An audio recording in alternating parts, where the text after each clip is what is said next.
Halo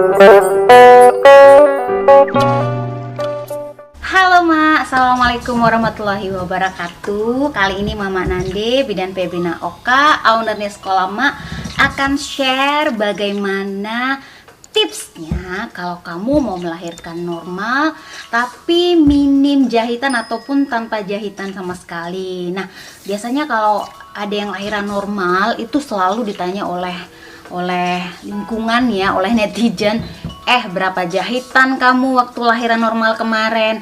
Mereka itu pada penasaran, bener gak ini waktu lahiran ada jahitan apa enggak gitu ya.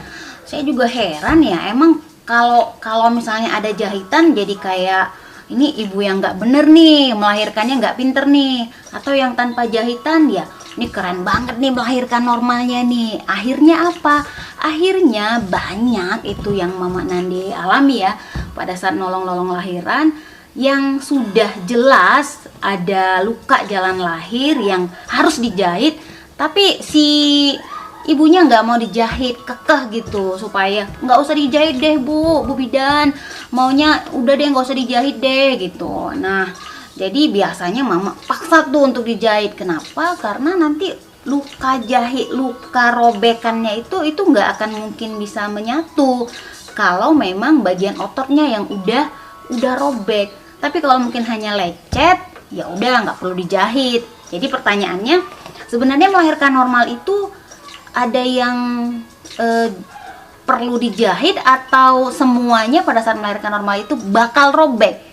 Nah, nggak semuanya melahirkan itu bakal robek, ya tergantung dari elastisitas pelvic floor atau panggul bagian bawahnya, otot-otot dasar panggul. Ini mama ambil dulu ya. Nih. Nah, jadi otot-otot yang digunakan waktu kita mau melahirkan yaitu sama dengan otot-otot yang kita pakai untuk buang air besar. Itulah kenapa kalau mau melahirkan normal itu biasanya tanda-tandanya itu bidan ataupun dokter ngomongnya gini, ibu kalau misalnya nanti udah ada tanda-tanda mau buang air besar, kayak mau BAB keras banget, coba ngedankan. Nah, tapi ngedannya itu pada saat pembukaan sudah 10 dan kepala udah crowning nih, kepala udah kelihatan paling enggak 5 sampai 6 cm di pintu jalan lahir. Ya, Mak ya. Nah, itu biasanya disebabkan. Nah, jadi kalau otot-otot dasar panggul ini udah lentur, udah elastis, maka robekan jalan lahir bisa diminimalisir atau bahkan nggak robek sama sekali. Itu dia. Saya kembalikan lagi ya. Ada 4 jenis robekan jalan lahir. Yang pertama, robekan jalan lahir derajat 1 Mak. Jadi yang luka itu cuma bagian kulit sama kayak lecet-lecet gitu. Jadi kalau lecet-lecet nggak ada otot yang perlu dijahit, dan ini nggak perlu dijahit ya. Ini peluang untuk kamu yang jalan lahirnya ataupun otot bawah panggulnya ini lentur ya.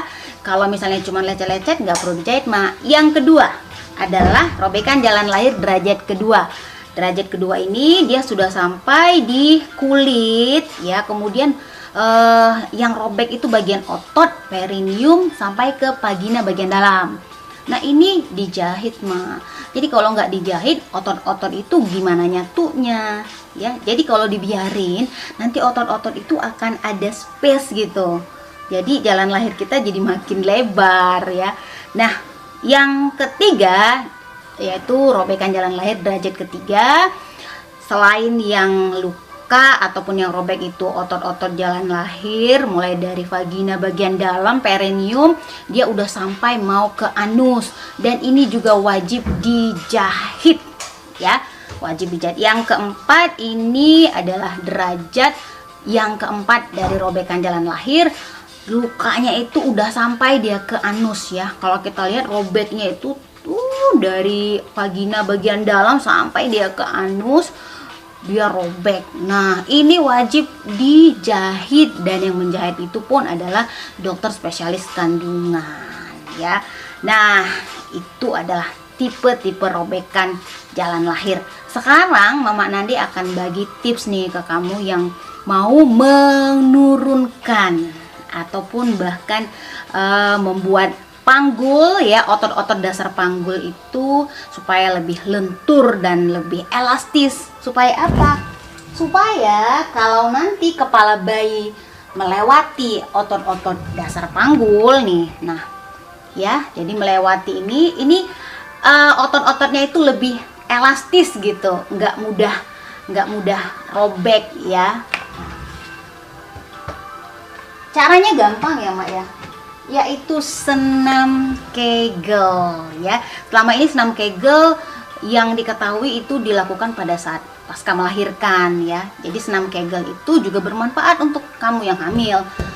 Jadi manfaatnya untuk memperkuat ya otot-otot dasar panggul. Jadi otot dasar panggul itu Mak, kalau kamu bisa coba itu, coba deh nahan pipis. Nahan pipis itu otot-otot di sekitar kita tahan pipis dan juga sekitar vagina itu akan mengerut ya. Ya, kalau kita misalnya lepas deh tahan pipis, dia akan melebar, mengerut, melebar. Nah, otot-otot ini yang akan kita bangun dan akan kita latih ya. Itu dia otot dasar panggul. Nah, jadi fungsinya banyak. Selain dia memperlancar persalinan, membuat otot-otot jalan lahir kita jadi lebih kuat ya. Terus membantu yang ambeien atau yang suka ada wasir, itu otot-otot BAB-nya itu jadi lebih kuat dia Mak ya. Kemudian membantu menopang perut ya, menopang usus ya. Untuk pasca lahiran dia membuat jalan lahir yang tadinya kita lahiran normal, ini mohon maaf lahir batin, yang vagina kita tadinya gini kan, terus pada saat lahiran, kalau kamu lihat di Instagram atau di YouTube, vagina kita jadi begini, lebih lebar lagi, jadi segini Mak ya. Dan pada saat dia mengerut atau pada saat bayinya keluar, vagina itu yang tadinya melebar, dia nggak akan mungkin bisa kembali seperti awal gini ya. Ibarat balon yang tadinya ketat terus kita embus, dia akan kembali mengecil kalau udaranya dibuang, tapi dia udah longgar. Bisa dilatih dengan senam Kegel. Nah, jangan khawatir. Yang penting kita continue, kemudian konsisten dan semangat. Nah, gitu ya Mak ya. Oke. Sekarang Mama akan kasih tahu ya gimana cara melatihnya. Jadi senam Kegel bisa dilakukan pada saat duduk juga Mak.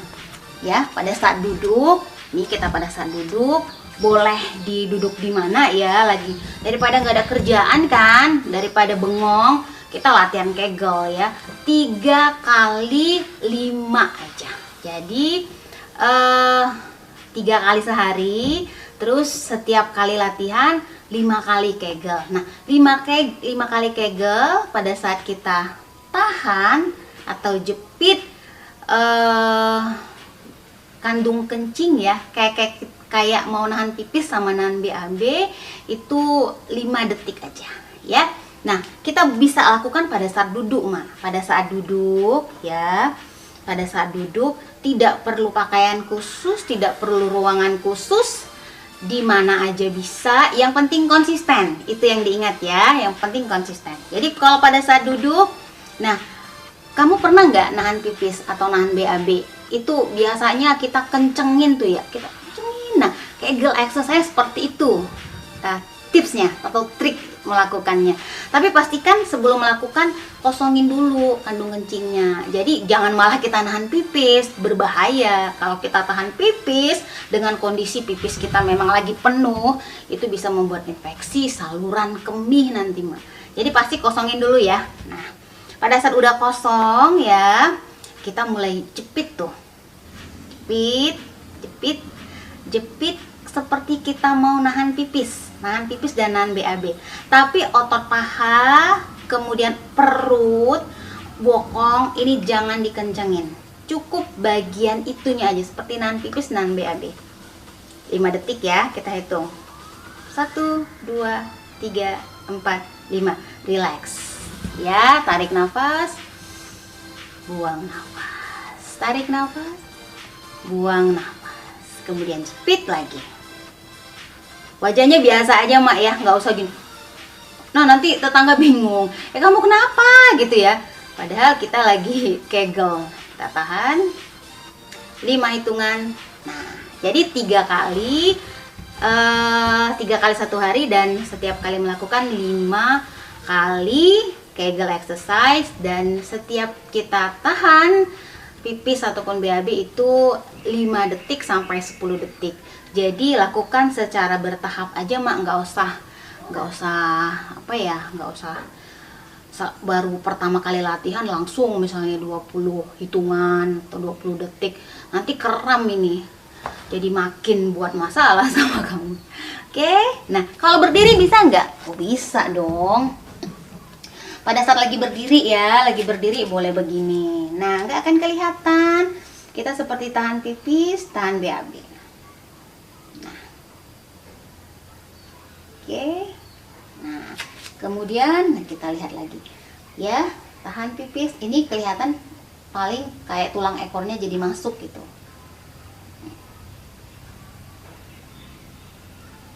Nah, jadi kalau mau sambil nyapu juga boleh ya. Kalau lagi berbaring boleh juga. Nanti mama akan kasih tahu di video berikutnya bagaimana cara melakukan Kegel exercise pada saat lagi berbaring. Semoga membantu mak, mudah-mudahan bermanfaat ya. Dan ketemu lagi nanti dengan Mama Nande di video-video berikutnya.